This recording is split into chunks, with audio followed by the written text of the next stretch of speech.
Pour nous, c'est notre mascotte et c'est important, c'est sa journée à lui. Voilà. Le Millau-Doigt a 7 ans et participait dimanche à sa première abrivade lors de sa journée. Ce n'est pas pour autant qu'il s'est laissé attraper. Mais la journée du Millau-Doigt n'est pas que tradition taurine. Elle accueille un marché du terroir et des passionnés des 2 et 4 roues. Les membres de la pédale d'antan sont venus faire découvrir les ancêtres de nos bicyclettes. Ici, un dicycle plus accessible pour la jante féminine que le grand bi. C'était quand même bien dangereux de faire de cet engin. On s'asseyait au milieu, on pédalait, on se penchait de plus en plus en avant, pas trop, parce que sinon on basculait. Pour la direction, une particularité, on freine la roue du côté où on veut tourner, comme sur un char d'assaut. C'est-à-dire si vous freinez la roue droite avec la poignée, ça tourne du côté droit. Si vous freinez la gauche, ça tourne du côté gauche.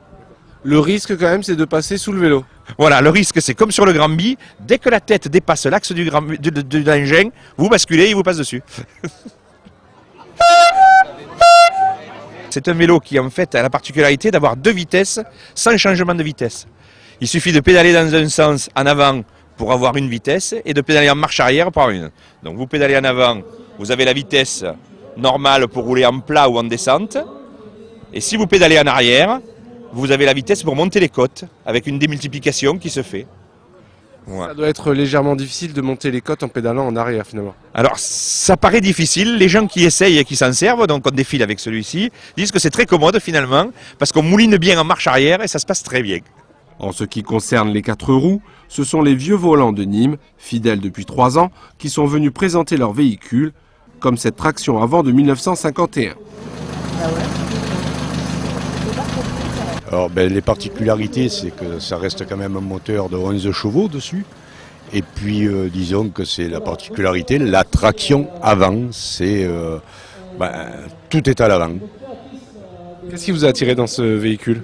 Alors ce véhicule, c'est un coup de cœur. Hein. C'est un véhicule que j'ai eu l'occasion de conduire en étant gamin sur les genoux de mon père. Et donc, voilà, par passion, j'ai essayé de retrouver ce véhicule-là.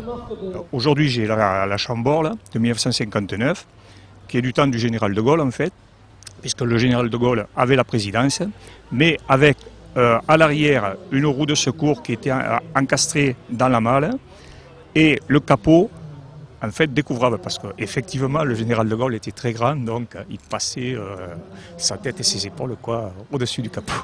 Mais c'est une voiture qui était très luxueuse dans le temps, 3 places devant, 3 places derrière, et maniable en conduite. Par contre, c'est sûr qu'au niveau essence, il faut compter entre 13, 15 et si c'est pas plus. Hein. Et avec une telle consommation, on comprend dès lors que certains aient choisi d'autres chevaux.